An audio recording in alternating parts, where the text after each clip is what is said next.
So friends, I think all you have seen my previous uploads. That means the solution of the previous year WBPSC question for the year 2014 and 2007. After that, I have started that subjective discussion. I have created some gist for you so that you just have a look and you will gain everything about that subject on that chapter. Okay. Now today I will discuss about the third chapter of environmental engineering, that is development of groundwater. Okay, and I think all you have subscribed my channel till now. If you have not subscribed, then please subscribe it so that you will get the notification, and it will be ultimate helpful for you if you watch this video and if you carefully listen my voice. Okay, so let's start the third chapter, that is development of groundwater. Okay, actually this is a huge chapter. In S.K. Garg I am following, and also I am following that P.V. Rao environmental engineering. In the last two videos I have shown the books, but from now onward I will not show the books. Okay, I am just mentioning the name. So let's start this chapter, and as I already told that this is a huge chapter, but for you I have created some gist in a few pages. Only 7 pages is there, so you please listen carefully so that you will remember this chapter. Okay, so let's start. First, what is groundwater? That means the definition of groundwater. So, what is groundwater? The rainfall that percolates below the ground surface and passes through the voids of the rocks and joins the water table is called the groundwater. Okay, so it is nothing but the rainfall that percolates the ground surface, okay, through the voids of the rock and joins the water table. Okay, now what are the factors that affect the water storage capacity of the groundwater? There are so many factors. Based on the factors, we can know that the storage capacity will be more or less. Okay. First one is the porosity and permeability of the rocks. This is the main factor. We will discuss it elaborately. The second one is the rate at which water is added to it by infiltration. Okay. And the third one is the rate at which water is lost from it by evaporation, transpiration, seepage to surface courses and withdrawal by man. Okay. So all these factors that affects the water storage capacity of groundwater. You just remember this point. Now, as I told that we will discuss about porosity, permeability and transmissibility. Also, I am mentioning that all these things you will learn in details in soil mechanics. Okay. So, whenever I will teach you that soil mechanics and I will create the gist, I will tell you elaborately. Now, I am just touching from the perspective of environmental engineering. Okay. So, what is porosity? You all know that porosity is the percentage of the void present in a given volume of soil aggregate. Okay. That means volume of voids by total volume, VB by V into 100%. Okay. And also I am just mentioning it that generally clay and soil have porosity of 45% and granite and quartzite have porosity of 1.5%. Okay, from the perspective of environmental engineering. Now, what is permeability? The permeability is the ability of a rock or unconsolidated sediment to transmit or pass water through itself. Okay, as we all know that flow Q equals to KIA, this is the Darcy's law, where K equals to coefficient of permeability, I equals to hydraulic gradient, that means delta H by L, where delta H equal to head loss and L is equal to length and A equal to area of the soil medium. Okay, here K has a dimension of L T to the power minus 1. Okay, that means length per time. This is the dimension. Now what is transmissibility? Here the capability of the entire soil of full width B and depth D, so area equal to A equal to BD, is represented by permeability. Mind it that whenever we are representing permeability, then we are representing area A equals to B into D. Now what is transmissibility? In case of transmissibility, the same physical quantity is depicted, only here B equals to 1. That means for the unit width, permeability is the transmissibility. Okay, here A equals to 1 into D equals to D. Okay, so this is the case of transmissibility. Now coefficient of permeability and coefficient of transmissibility. We know that capital Q, that means flow equals to KIA, where K is the coefficient of permeability. Just now we have discussed. So K equals to Q by IA. So the rate of flow of water through a unit cross-sectional area, that means when A equals to 1, of the water bearing material under unit hydraulic gradient, that means I equals to 1.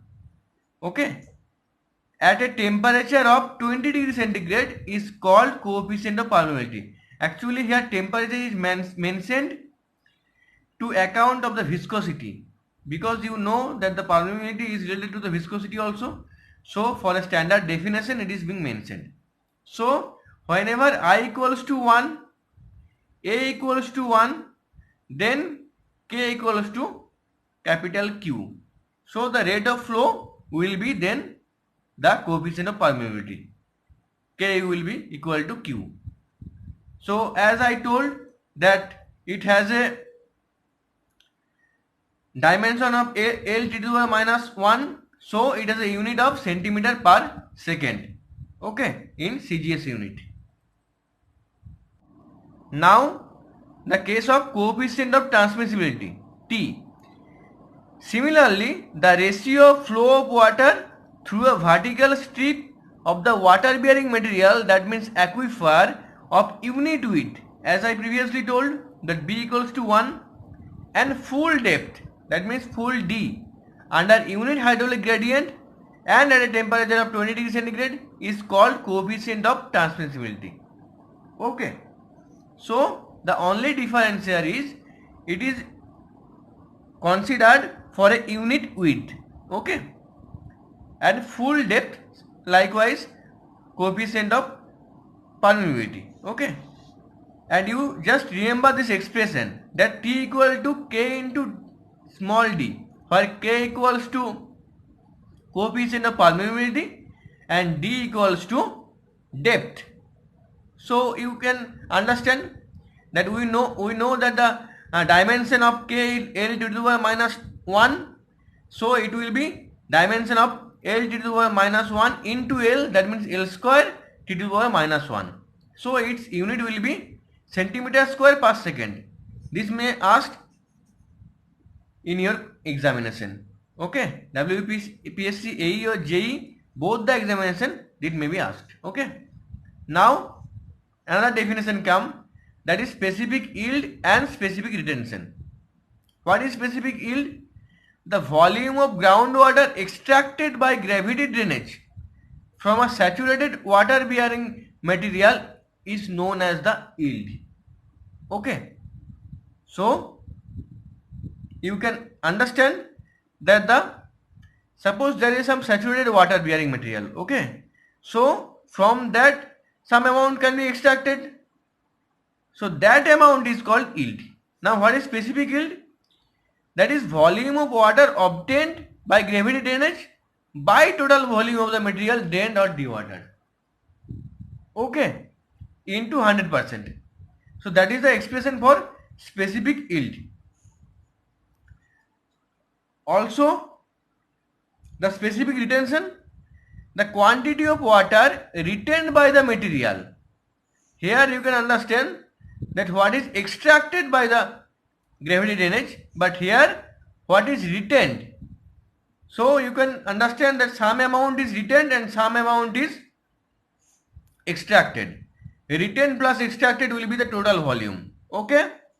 So the quantity of water retained by the material against the pull of gravity is termed as specific retention. Okay.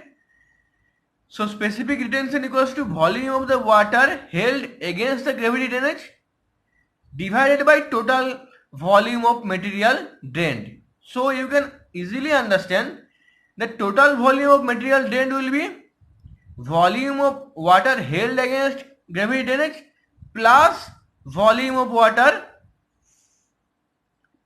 obtained or extracted by gravity drainage. Okay. So, and that total volume is a porosity, that is VB by V, that will be the porosity. So specific yield plus specific retention will be volume of water held against gravity drainage plus volume of water abstracted by the gravity drainage divided by total volume. Okay. So that will be VV by V. That means that will be the porosity. So please remember this expression, that specific yield plus specific retention equals to porosity. Now some important points. If the effective size of the grains decreases, the surface area between the interstices will increase. What is interstice? That is the variable porosity. Okay. In a medium there may be variable porosity instead of uniform porosity, and that is called the interstices. So if the effective size of the grains decreases, the surface area between the interstices will increase, and that will lead to more specific retention and less specific yield. Okay. That means if the interstices will increase, then the water held will be increased and water abstracted will decrease. So specific retention will increase and specific yield will decrease. That's why fine soils have more specific retention and small specific yield. You just remember these points. I am explaining it so that you can easily remember it. And in case of increase of the grain size, the opposite scenario, that means the interstitial surface area reduces here. That means the water held is being reduced, that means the specific retention is being reduced, and the water abstracted is increased, so specific yield is being increased. So in case of coarse gravel, there will be small specific retention and less specific yield. Okay. So fine soils have more specific retention, whereas coarse gravel has small specific retention, and the same opposite scenario for the specific yield also. Okay. Now another important topic is zone of underground water. Here I have drawn it and I will explain it, so please listen carefully. Here are two zones. One is zone of rock flowage, okay, and another is zone of rock fracture. So first, zone of rock flowage. What is this zone? In this zone, rocks are permanently deformed, okay, and in this zone the stresses are beyond the elastic limit, okay, and mostly they are in plastic limit. But in case of zone of rock fracture, the stresses are within the elastic limit. So this is the main difference between the zone of rock fracture and zone of rock flowage. Okay. Now for the zone of rock fracture, there are these zones. I mean 1, 2, 3, 4. 4 type of zone. And in this zone also there is some divided. That is zone of aeration and zone of saturation. In case of zone of aeration, there are three zones: soil water, capillary fringe water, and intermediate water. Here I have given the definition that the capillary fringe is the belt overlying the zone of saturation. This is the saturation zone or groundwater, and this is the capillary fringe. That is why I have written that capillary fringe is a belt overlying the zone of saturation. Okay, this is the capillary fringe water. And what is soil water zone? Soil zone is the depth from the surface which is penetrated by the roots of vegetation. Okay. So the roots of vegetation penetrate this zone. This is called the soil water. And in between, this is the intermediate water. Okay. So the zone of aeration consists of these three zones: soil water, capillary fringe, and intermediate water. And in between, this is the zone of saturation, and this dotted line is the water table. Okay. And in case of zone of rock flowage, only internal water is there. The interstices are absent. That means the variable porosity all are absent. Okay. And this water is of nothing use. Of no use this water is. Mainly this is the main water. Okay. So please remember these zones of underground water.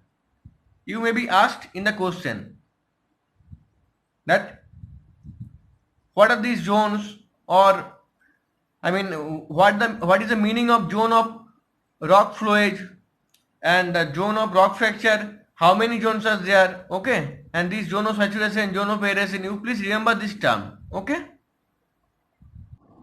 Now aquifer and their types. Okay, a permeable stratum or a geological formation of permeable material which is capable of yielding appreciable quantities of groundwater under gravity is known as aquifer. So what are its characteristics? A permeable stratum, okay, of permeable material, the first characteristic. Next is it is capable of yielding appreciable quantities of groundwater under gravity. Okay, so please listen and please remember these 2 points for aquifer. Now, what are the types? There are 3 types: unconfined or non-artesian, confined or artesian, and past aquifer. First, unconfined or non-artesian aquifer. You please remember this term. The topmost water-bearing stratum having no confined impermeable overburden lying over it is known as unconfined or non-artesian aquifer. Okay. Generally the topmost water-bearing stratum is called unconfined aquifer. Now what is confined or artesian aquifer? When an aquifer is confined on its upper and under surface by impervious rock formation, then it is called confined or artesian aquifer. Now past aquifer. It is a special case which is sometimes found to occur within an unconfined aquifer. Okay.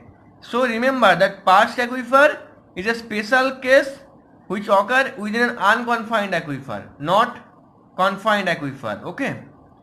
And in details if we discuss, if within the zone of saturation, as we know, zone of saturation and zone of aeration, if within the zone of saturation an impervious deposit is found to support a body of saturated material, then this body of saturated material is a kind of aquifer that is known as past aquifer.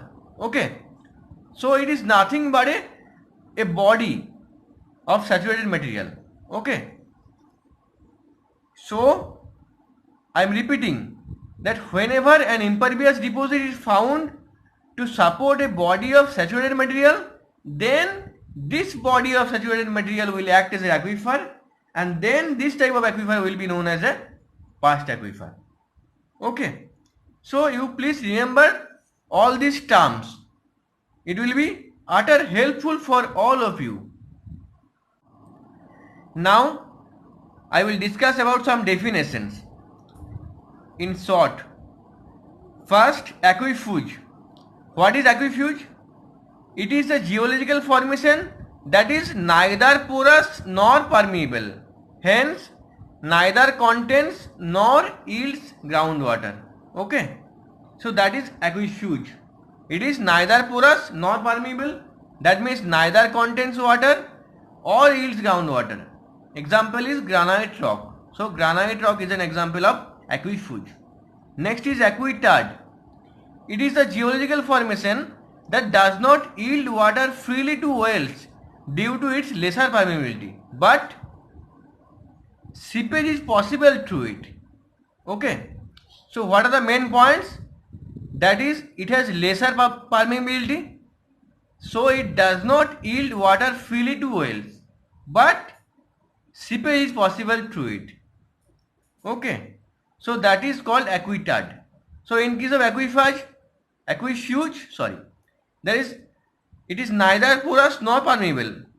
But in case of aquitard, it is permeable to some extent. That means seepage is possible. Example is sandy clay. Now aquiclude. It is highly porous and containing large quantities of water. So that is the opposite case of aquefuge. Okay. It is highly porous and containing large quantities of water but essentially impervious as not to yield water. The example is clay layer. So sometimes you may be confused all these three definitions. So please listen carefully and if possible write it down in your own hand. Okay.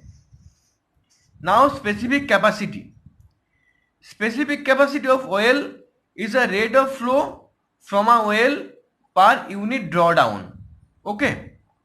And its numerical expression is there. That is capital Q, that means total flow by C1 capital Q plus C2 capital Q square.